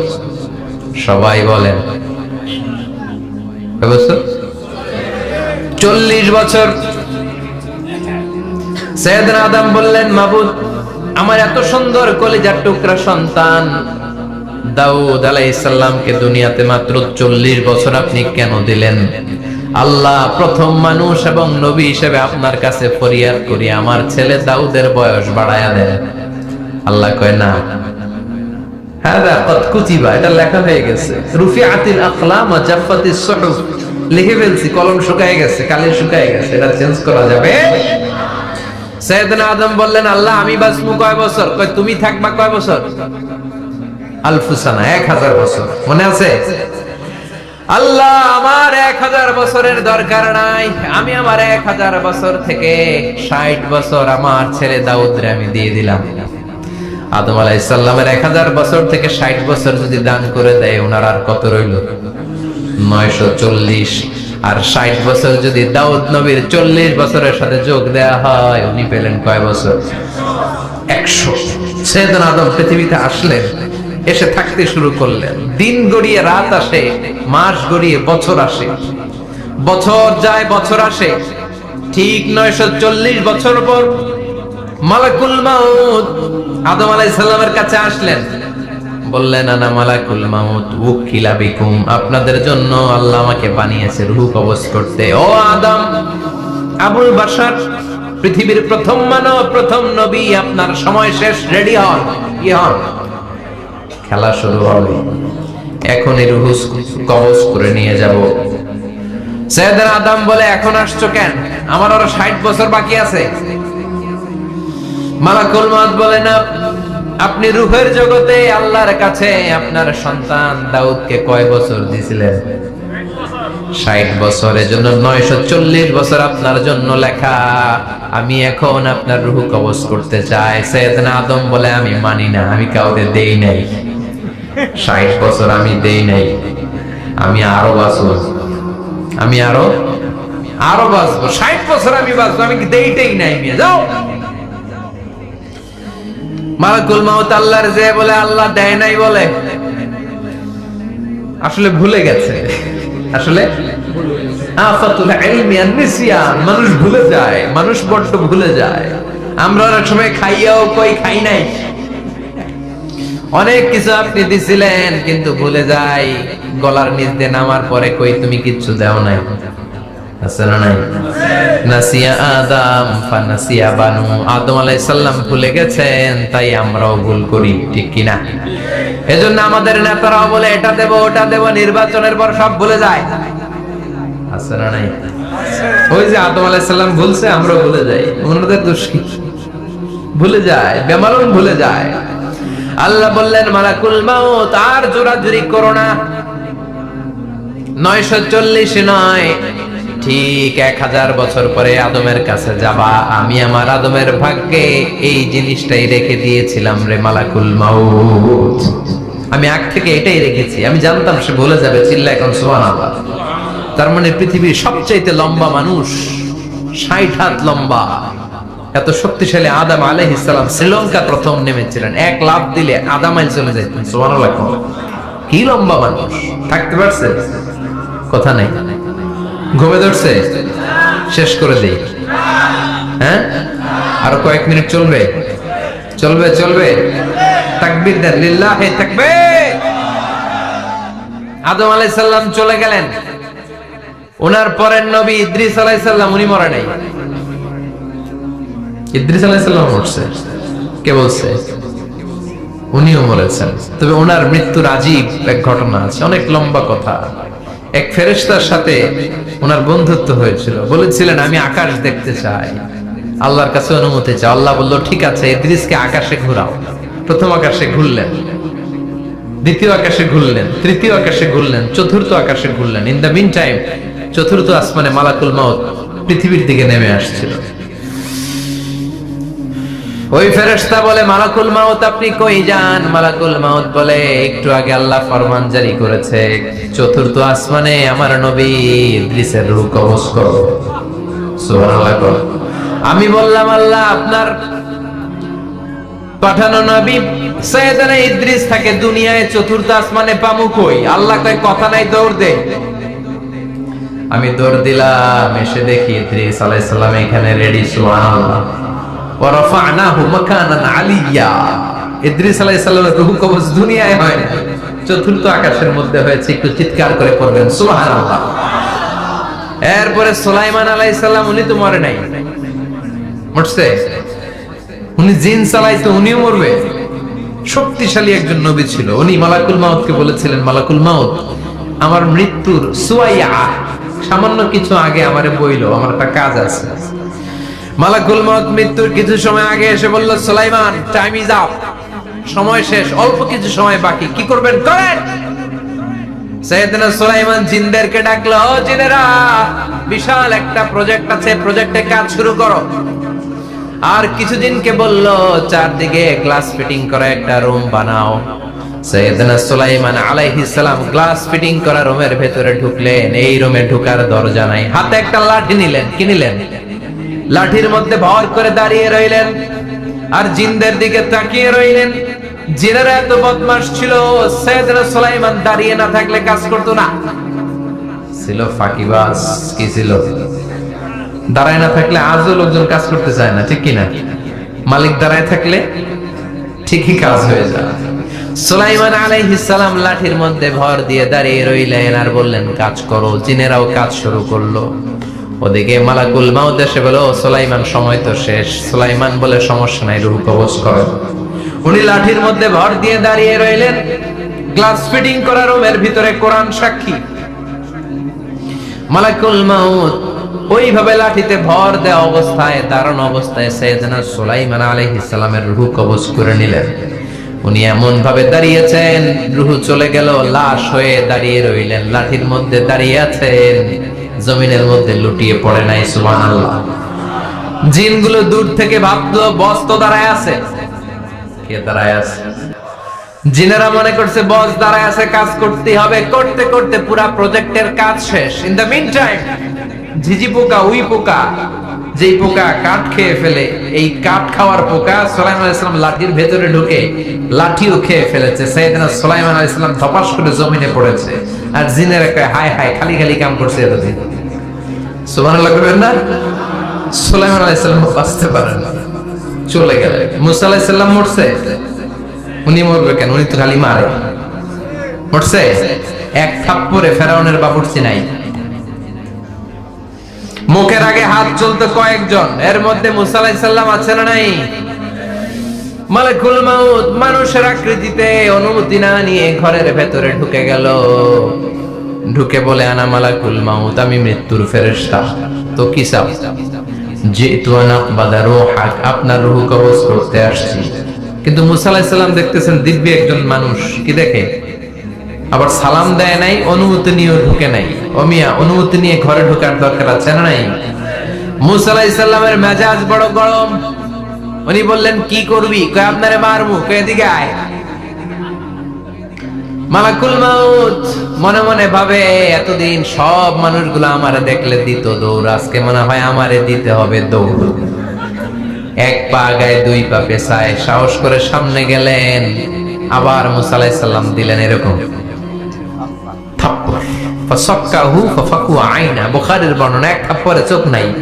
ঠিকই মালাকুল মাউত দৌড়, এক দৌড়ে আল্লাহর কাছে। আল্লাহ বললেন রাখো, এটা মুসা আলাইহিস সালাম, তার মেজাজ বড্ড গরম, আমাকে কথা বলতে হবে। আল্লাহ বললেন মুসা, বুখারীর বর্ণনা, গরুর পিঠের উপর হাত রেখে দাও। রাখা হলো।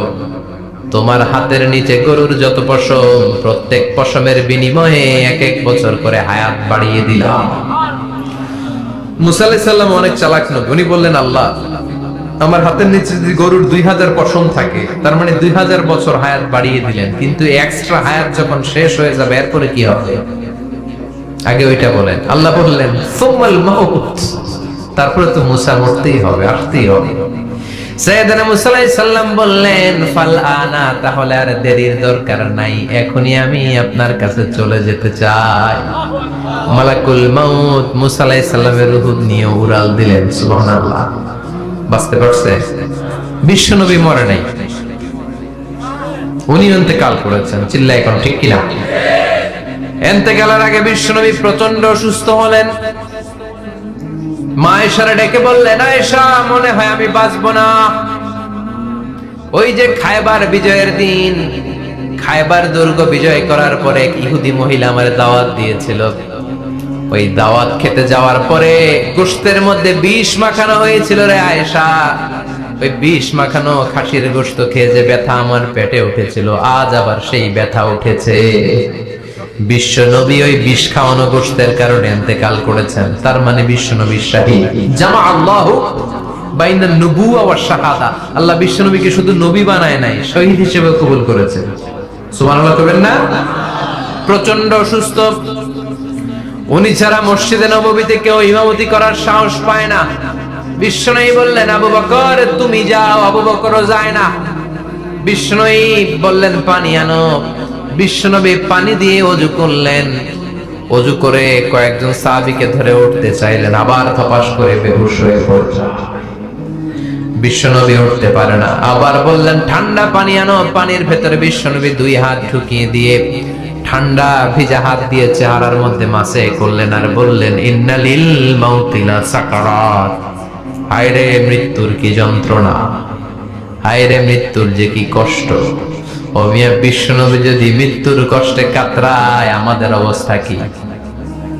আমাদের নসিবে কি আছে? আল্লাহ তুমি বাঁচাও করে না। আমি বিশ্বনবী কাঁদছেন, সাহাবারা একের পর এক দেখতে আসে, কান্নার রোল পড়ে গেল চারদিকে। বিশ্বনবীর কলিজার টুকরা নয়নের পুটুলি সাইয়্যিদাতুনা ফাতিমা বিশ্বনবীর কান্না সহ্য করতে পারে না। বিশ্বনবীকে ধরে মা ফাতিমা সাইয়্যিদাতুনা ফাতিমা বিলাপ করা শুরু করে দিলেন, চিৎকার দিয়ে কান্নাকাটি শুরু করে দিলেন আর বললেন, ওয়া কুরবাবা, ওয়া কুরবাবা, হায় হায় আমার বাবার কি কষ্ট, আহা আমার বাবার কি কষ্ট হচ্ছে। বিশ্বনবী বললেন, ফাতেমা তুমি কেঁদো না, আমার কষ্ট আজকের পরে আর থাকবে না, আজকে তোর বাবার সব কষ্ট বন্ধ হয়ে যাবে। কি যেন কানে কানে বললেন, ফাতেমা আরো কেঁদে দিল। আবার কানে কানে কি যেন বললেন, ফাতেমা হেসে দিল। বিশ্বনবীর ইন্তেকালের অনেক পর মা আয়েশার কাছে ফাতেমা বললেন, আমি যখন প্রথমে কেঁদেছিলাম আব্বা বলেছিল আমি আর বাঁচবো না রে ফাতেমা। আবার কানে কানে একটা কথা বলার পরে হেসেছিলাম, আব্বা বলেছিল আমার পরে আমার পরিবার বর্গের মধ্য থেকে সর্বপ্রথম তোমার সাথে আমার দেখা হয়ে যাবে রে ফাতেমা। অল্প কয়েক মাসের ব্যবধানে সাইয়্যিদাতুনা ফাতেমা উনিও ইন্তেকাল করলেন। বিশ্বনবী শোয়া থেকে উঠতে পারে না। এক সাহাবীকে দেখলেন মেসওয়াক করছে। বিশ্বনবী মেসওয়াকের দিকে তাকিয়ে রইলেন। বিশ্বনবীর নিথর দেহটা পড়ে আছে। আয়েশারা যে বলবে আয়েশা মেসওয়াক দাও, বলতে পারে না। মা আয়েশা বুঝতে পেরে মেসওয়াক আনলেন, বিশ্বনবীকে মেসওয়াক করিয়ে দিলেন। এবার বিশ্বনবী বললেন, ও আবু বকর শোনো, আল্লাহ আমাকে অপশন দিয়েছে। কি দিয়েছে? আল্লাহ বলেছে নবী আজীবন থাকতে চাইলে থাকেন, আর আসতে চাইলে চলে আসেন। আমি থাকতে না চেয়ে আল্লাহর কাছে চলে যাওয়ার ইচ্ছা করলাম। সাইয়েদনা আবু বকর কান্না জুড়ে দিলেন। বিশ্বনবী বললেন, আসসালাত আসসালাত, ও আমার উম্মতেরা নামাজ তরক করো না। ইন্তেকালের আগে বললেন নামাজ ছেড়ে দিও না, আর বললেন ওয়ামা মালাকাত আইমানুকুম, তোমাদের অধীনস্থ কর্মচারীদের সাথে খারাপ আচরণ করো না, ঘাম শুকানোর আগে পয়সা দিয়ে দিও। আর হাত দুটো উঁচু করে বললেন, আল্লাহুম্মা ইলার রাফিকিল আ'লা, ও আল্লাহ আমি আপনার কাছে যেতে চাই। এই কথাটা বলে বিশ্বনবীর হাত দুইটা থপাস করে জমিনে পড়ে গেল। বিশ্বনবীও চলে গেলেন। থাকতে পেরেছে কেউ? চিল্লায় বলেন। এজন্য আমরা আল্লাহর কাছে ঈমানি মৃত্যু চাই। কি মৃত্যু? আমরা উত্তম মৃত্যু চাই। চিল্লায় বলেন কি মৃত্যু? এজন্য মরণের আগে ঈমান নিয়ে মরার দরকার আছে না নাই? বিশ্বনবী দোয়া করতেন, আল্লাহুম্মা রযুকনা হুসনাল খাওয়াতিম, ও আল্লাহ আমাদের শেষটা যেন ভালো হয়। শেষ কথা বলি, এদিকে তাকান, মনোযোগ আছে? বলতেন আল্লাহুম্মা রযুকনা হুসনাল খাওয়াতিম, ও আল্লাহ আপনি আমাদেরকে ঈমানের মৃত্যু দেন, আমাদের শেষটা ভালো করেন। কারণ সব ভালো তার শেষ ভালো। জানেন না এটা আপনারা? সব ভালো তার শেষ ভালো। আজীবন ইসলামের পক্ষে, আজীবন নামাজি মুত্তাকি, মরার আগে কাফের হয়ে মরে, এরকম আছে না নাই? মরার আগে শাহবাগের মঞ্চে উঠে ভাষণ দেয়, ভাইয়েরা আমার, আছে না নাই? আবার আজীবন কাফের, ইসলামের বিরোধী, ইন্তেকালের আগে কালিমা পড়ে সব মাফ করায়, আছে না নাই? বিশ্বনবীর শ্বশুর আবু সুফিয়ান, নাম শুনছেন? বদরের যুদ্ধে বিশ্বনবীর বিরুদ্ধে, মক্কায় বিশ্বনবীরে ঘুমাতে দেয় নাই, উহুদের যুদ্ধে বিশ্বনবীর সাথে ফাইট, খন্দকের যুদ্ধে বিশ্বনবীর সাথে মারামারি, আহজাবের যুদ্ধে কিলাকিলি, সারাটা জীবন বিশ্বনবীর সাথে মারামারি, মক্কা বিজয় কালিমা পড়ে মুসলমান হয়েছে। গোটা জীবনে যা অন্যায় করেছে সব মাফ করে দিয়েছে কে? এজন্য আমরা আল্লাহরে বলি, আল্লাহ কালিমাটা পড়তে পড়তে যেন আমরা মরতে পারি। চিৎকার করে পড়ে না আমিন। জিহাদের ময়দানে এক সাহাবা যুদ্ধ করতে লাগলেন। বুখারীর বর্ণনা, যুদ্ধ করতে করতে কাফেরদেরকে মারতে মারতে, হাদিসের ভাষ্য লা ফাদা ওয়ালা শাদা ইল্লা ইয়াদরিবুহা বিসাইফি, তার সামনে যত কাফের আসে সে কচুকাটা করে। অন্য সাহাবীরা খুশি হয়ে যায়। অন্য সাহাবীরা বলে আজকের সব সওয়াব এই সাহাবী পেয়ে যাবে। কিন্তু বিশ্বনবী হঠাৎ করে একটা কথা বললেন, ওই কথা শুনে সাহাবীরা অবাক। বিশ্বনবী বললেন, হুয়া ফিন্নার, ও জাহান্নামে যাবে। কই যাবে? জিহাদের ময়দানে এক মুজাহিদ সাহাবী কাফিরদেরকে মেরে শেষ, কিন্তু বিশ্বনবী বললেন কই যাবে? কথা কয় না। এক সাহাবী কয় ঘটনা কি? এত বড় মুজাহিদ ফি সাবিলিল্লাহ কেন জাহান্নামে যাবে? আমি লুকিয়ে লুকিয়ে দেখি। লুকিয়ে লুকিয়ে ওই সাহাবী দেখে মুজাহিদ সাহাবী যুদ্ধ করতে করতে কাফিরদের বিশাল একটা ঘাটির ভেতরে ঢুকে গেল। মারতে মারতে মারতে মারতে হঠাৎ এক কাফেরের আঘাতে এই মুজাহিদ সাহাবীর ডান হাতটা কাটা পড়ে গেল। এবার ডান হাত দিয়ে ফিনকি দিয়ে রক্ত বের হতে শুরু করলো। মুজাহিদ সাহাবী আর যন্ত্রণা সহ্য করতে পারে না।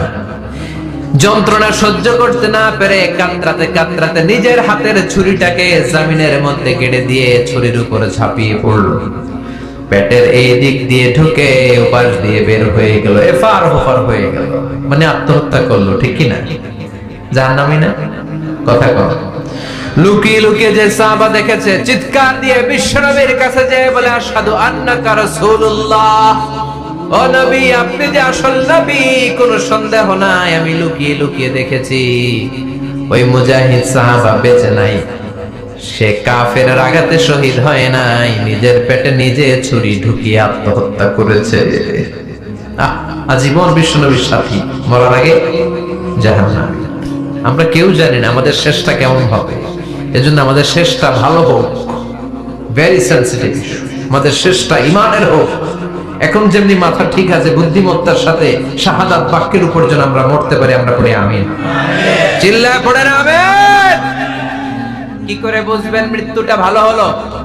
এক নাম্বার আলামত আন-নুতকু বিশ-শাহাদা, মরার আগে আওয়াজ করে জিকির করে কেউ যদি পড়তে পারে লা ইলাহা ইল্লাল্লাহু মুহাম্মাদুর রাসূলুল্লাহ সাল্লাল্লাহু, এটা হচ্ছে আলামাতু হুসনিল খাতিমা। আপনার মৃত্যুটা যে ভালো মৃত্যু হয়েছে এটার আলামত। কি মৃত্যু? সবাই বলেন ভালো মৃত্যু আমরা চাই কি চাই না? ভালো মৃত্যুর এক নাম্বার আলামত কালিমা পড়ে যদি মরতে পারে। বিশ্বনবী বলেন মান কানা আখিরু কালামিহি লা ইলাহা ইল্লাল্লাহ, যে ব্যক্তির সর্বশেষ কথাটা হবে, বাক্যটা হবে লা ইলাহা ইল্লাল্লাহ, দাখালাল জান্নাহ, সে জান্নাতি হয়ে যাবে। সুবহানাল্লাহ পড়ে।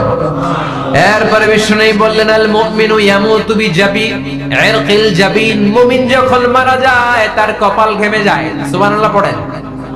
হাত ঘামে না, পা ঘামে না, মুমিনের কপাল ঘামে। সুবহানাল্লাহ। এজন্য কেউ মারা গেলে কপালের মধ্যে হাত দিবেন, দেখবেন ওই ঘামের মধ্যে একটা জান্নাতি ঘ্রাণ আছে। সুবহানাল্লাহ। আল্লাহ আমরা যখন মরে যাব আমাদের কপালটা যেন এরকম ঘেমে যায়। আমিন পড়েন আর জোরে আমিন। আল মুমিনু ইয়ামুতু বিআরাকিল জাবিন, মুমিন মারা গেলে তার কপাল ঘামে। কপাল ঘামলে বুঝতে হবে এটা ভালো মৃত্যু, ঈমানি মৃত্যু। চিল্লায় বলেন ঠিক কিনা?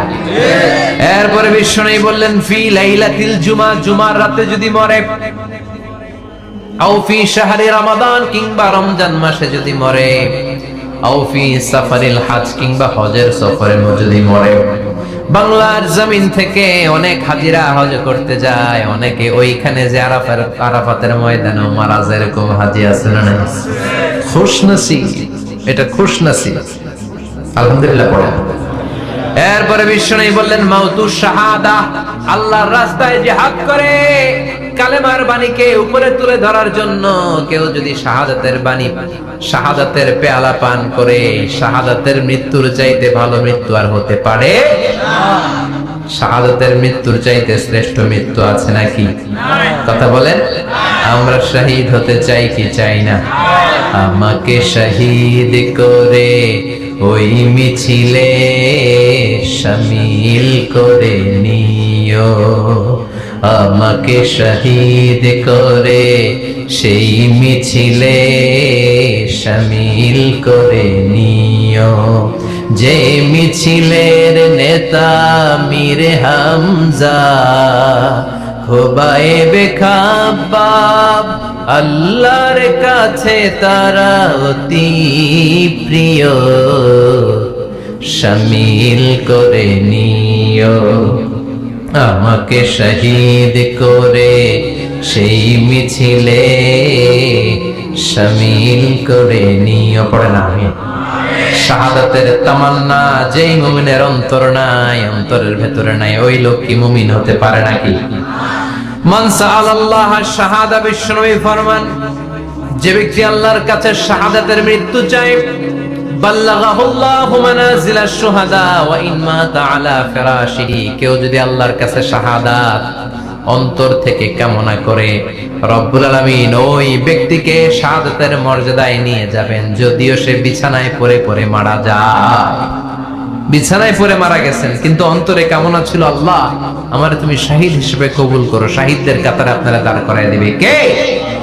ওমর ফারুক বলতেন, আল্লাহুম্মা রযুকনা শাহাদাতান ফি সাবিলিক, ও আল্লাহ আপনি আমারে আপনার রাস্তায় শহীদ হিসেবে কবুল করেন। ওয়ারযুক মাউতি ফি হারামে রাসূলিক, পৃথিবীর কোন শহরে মরতে চাই না, বিশ্বনবীর শহরে মদিনা শহরে আমার মৃত্যু কবুল করেন। ওমর ফারুক কই মরছে? কথা কর।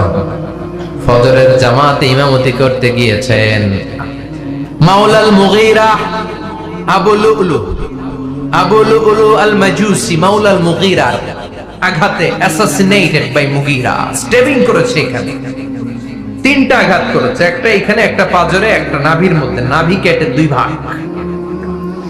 ওনাকে খাবার দেয়া হলো নাবিজ, দুধ মাখানো নাবিজ, ওই নাবিজের দুধ নাভি দিয়ে বের হয়ে যায়।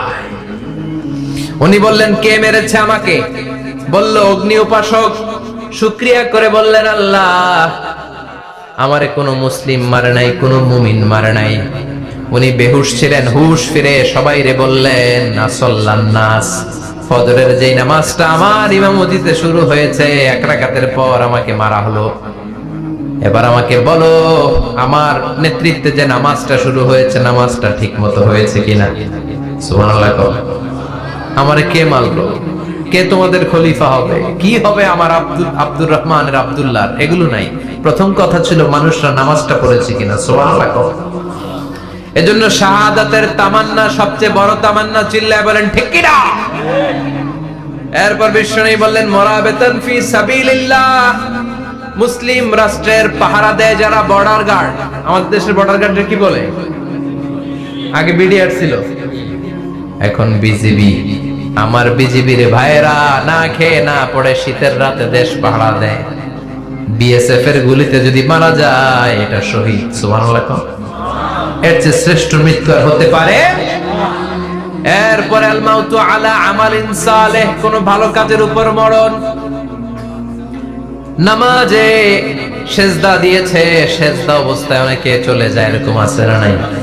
তাহাজ্জুদের যায় নামাজে মরণ দিও প্রভু আমায়, একামতে দিনের কাজে কবুল করে নিও আমায়। পড়েন আমিন। তাহাজ্জুদের যায় নামাজে যেন আমাদের মরণ হয়, পড়েন আমিন। রোজা অবস্থায় মারা যাওয়া, নেক আমল অবস্থায় মারা যাওয়া, এগুলো হচ্ছে আলামাত হুসনিল খাতিমা। আপনার শেষটা, বিদায়টা, মৃত্যুটা যে ভালো হয়েছে তার আলামত। আল্লাহ এই যে কথাগুলো বললাম, শ্রেষ্ঠ শ্রেষ্ঠ মৃত্যু, আমাদের মৃত্যুগুলো ওইরকম করে দিও। চিৎকার করে পড়েন আমিন, আওয়াজ করে পড়েন আমিন। এবার আলামাত সুইল খাতিমা, কিছু মৃত্যুর আলামত আছে, এটাই প্রমাণ করে এটা ভালো মৃত্যু নয়, এরকম আলামত আছে না নাই? এক নম্বরে হলো আল ইন্তিহার, আত্মহত্যার মৃত্যু। সমাজে আছে না নাই? উখিয়াতে তো নাই না? এদিকেও মরে, কি জন্য? কেন মরে? হ্যাঁ, বয়ফ্রেন্ড গালি দিয়েছে এজন্য? হ্যাঁ, মান ক্বাতালা নাফসাহু বিশাইইন উযযিবা বিহি ইয়াওমাল কিয়ামাহ, যে জিনিস দিয়ে যে যাকে মেরেছে, আত্মহত্যা করেছে, সুইসাইড করেছে, কিয়ামতের দিন ওই জিনিস দিয়ে সে তাকে মারবে, এটাই হবে তার শাস্তি। ওড়না পেঁচিয়ে যারা আত্মহত্যা করলো, ওর শাস্তি ওড়না পেঁচানো।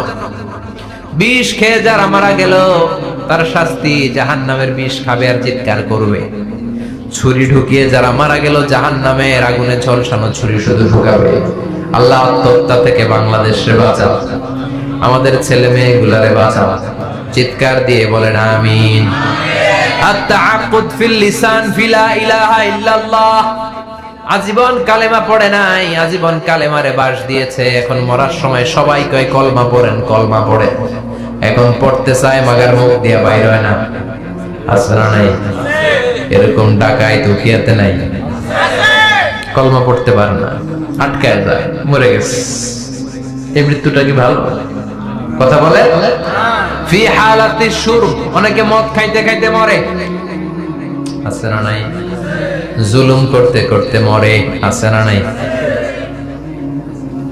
অন্যের জায়গা দখল করে মরে, এরকম আছে না নাই?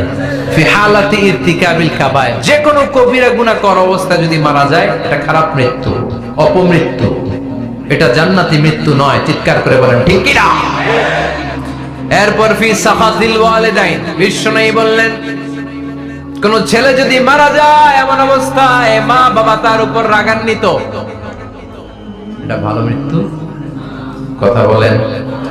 পৃথিবীর চেয়ে, গোটা পৃথিবীর বুকে মায়ের চেয়ে আপন কেউ আছে নাকি? এই মায়ের মনে কষ্ট দিয়ে ওই অবস্থায় যদি মারা যায়, এই মৃত্যুটা অনেক খারাপ। চিল্লায় বলেন ঠিক কিনা? এজন্য মায়ের সাথে খারাপ আচরণ করবেন নাকি? কথা বলেন। যার মা নাই সে জানে মা না থাকার কি জ্বালা, ঠিক কিনা? যখন রাত্রি নিঝুম এই চোখে ঘুম, একলা শুধু ঘরে, তোমায় মনে পড়ে মাগো, তোমায় মনে পড়ে, যখন রাত্রি নিঝুম এই চোখে ঘুম, একলা শুধু ঘরে, তোমায় মনে পড়ে মাগো, তোমায় মনে পড়ে। এজন্য মায়ের দোয়া সবচেয়ে বড় দোয়া। মা রেগে আছে, মা বদদোয়া দিয়েছে, বাবা বদদোয়া দিয়েছে, বাবা আপনার উপর অসন্তুষ্ট, ওই অবস্থায় ছেলে মরলে এটা কি ভালো মৃত্যু? এরপরে স্বামী যদি নাখোশ থাকে স্ত্রীর উপর, স্বামী যদি স্ত্রীর উপর রেগে থাকে, অসন্তুষ্ট থাকে, ওই অবস্থায় স্ত্রী যদি মারা যায়, এটাও খারাপ মৃত্যু। চিল্লায় বলেন এটাও খারাপ মৃত্যু। এরপরে লাউ ফারিহাল মুসলিমুনা বিমাউতি, কোন লোক মারা গেলে যদি এলাকার মুসলমানরা খুশি হয়, এটা কি ভালো মৃত্যু নাকি? কোন লোক মারা গেলে এলাকার মুসলমানরা যদি আল্লাহর শুকরিয়া করে, এটা কি ভালো মৃত্যু নাকি? আমরা কি ভালো মৃত্যু চাই নাকি খারাপ? আমরা শাহাদাতি মৃত্যু চাই, ঈমানের মৃত্যু চাই, পড়েন আমিন। এজন্য রব্বুল আলামিন বলেন বাল তুসিরুনাল হায়াতাদ দুনিয়া ওয়াল আখিরাতু খায়রুন ওয়া আবাকা, ক্ষণস্থায়ী দুনিয়াটাকে তোমরা বড় মনে করো, এটা বড় না, বড় হলো আখিরাতের জীবন। এজন্য আখিরাতের জীবনের জন্য প্রস্তুতি দরকার, আছে না নাই? মরণ হচ্ছে সবচেয়ে বড় প্রস্তুতি, মরণের চিন্তা। মান কানা ওয়াইদান ফাল মাউতু ইয়াকফি, যে নিজেকে সোজা করতে চায় মৃত্যুর চিন্তাই তার জন্য যথেষ্ট। আজকের এই আলোচনার পরেও কি আমাদের টনক নড়বে না? আজকের এই কথাগুলোর পরেও কি মৃত্যু নিয়ে আমরা ভাববো না?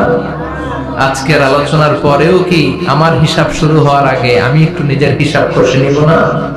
আল্লাহ আমাদের সবাইকে কথাগুলো বুঝার ও আমল করার তৌফিক দান করুক। আমরা পড়ি আমিন। আর জোরে পড়েন আমিন। পরিবেশ পরিস্থিতির কারণে হঠাৎ প্রোগ্রাম করতে গিয়ে আমরা আর্থিকভাবে বিশাল সংকটে আছি। প্যান্ডেলের টাকা তোলার জন্য আমাদের 10 জন ভলান্টিয়ার আছে। জি, ভলান্টিয়ার ভাইরা কোথায়? একটু আপনাদের সামনে যাবে। ওনাদের অনেক বড় অ্যারেঞ্জমেন্ট, অনেকে শুধু একদিনের অ্যারেঞ্জমেন্ট করে, ওনার ভাইয়েরা 2 দিনের জন্য করেছে। যার যতটুকু সম্ভব একটু পকেট কালেকশন হোক 2-1 মিনিটে। আপনারা আসলেই আমরা বিদায় নিব ইনশাআল্লাহ। আসসালামু আলাইকুম ওয়া রাহমাতুল্লাহ। ওয়া আলাইকুম আসসালাম ওয়া রাহমাতুল্লাহ। আশা করি আল্লাহর বিশেষ রহমতে আপনি ভালো আছেন। হুজুর, আপনার কাছে আমার 2টি প্রশ্ন জানতে চাই, যথাযথ উত্তর প্রদানে আপনার কাছে কৃতজ্ঞ থাকবো। আমাদের দেশে প্রচলিত যে খতমে কোরআন রয়েছে সেটা বেদাত কিনা? যদি বেদাত হয় সেটা সম্পর্কে আমাদের করণীয় কি? 6 ঘন্টা 8 ঘন্টা হাফেজ এনে কোরআন খতম দেয়া হয়, এই পদ্ধতিতে আল্লাহ রাসূলের জামানায় ছিল না। কোরআন আপনি নিজে পড়বেন, কোরআন আপনি ভাড়া করে এনে বাবার জন্য কান্নাকাটি করানোর কোনো দরকার নাই। আপনি নিজে সূরাতুল ফাতিহা, সূরাতুল ইখলাস পড়ে আব্বার জন্য দোয়া করলে আপনার আব্বার কবরটারে জান্নাত বানায় দিবে কে? আপনার বাবার জন্য আপনি যত কাঁদবেন, আমার কি তত কান্না আসবে? আপনি আমার যতই বলেন হুজুর আমার আব্বার জন্য একটু দোয়া করেন, একটু, আমি যতই দোয়া করি আপনার আব্বার জন্য কি আমি কাঁদবো? কথা বলেন, আমার আব্বার জন্য আমার কান্না আসবে, ঠিক কিনা? এজন্য সূরাতুল ফাতিহা পড়ে দোয়া করবেন, সূরাতুল ফাতিহা পড়ে আব্বার জন্য দোয়া করবেন। আচ্ছা, আপনারা একটু উত্তর দেন তো, বিষ্ণু ঈসা ইসলাম খাদিজাতুল কুবরার যে কথা আজকে আমরা শুনলাম, খাদিজাতুল কুবরাকে ভালো কি বেশি বাসতো না কম বাসতো? খাদিজাতুল কুবরার ইন্তেকালের পরে সাহাবাদেরকে নিয়ে কোরআন খতম হয়েছে? হয় নাই। ফাতেমাতুজ জোহরা উনি আগে মারা গিয়েছেন, সাইয়েদনা আলী ইন্তেকাল করেছেন পরে, হাসান হুসাইন বেঁচে ছিল, উনি কি ওনার আম্মার জন্য কোরআন খতম করেছে এইভাবে? না, প্রচলিত এই পদ্ধতিতে কোরআন খতম করা এটা সুন্নাহ নয়। সুন্নাহ হচ্ছে আব্বার কবরের সামনে দাঁড়িয়ে কবর জিয়ারত করবেন, ঘরে বসে আব্বার জন্য কাঁদবেন, রব্বির হামহুমা কামা রাব্বায়ানি সাগীরা বললে আল্লাহর আরশে যেইভাবে পৌঁছবে, আমরা দোয়া করলে এইভাবে পৌঁছবে না। ছেলের দোয়াটা বাবা মার জন্য বেশি কবুল, আল্লাহ বুঝার তৌফিক দান করেন।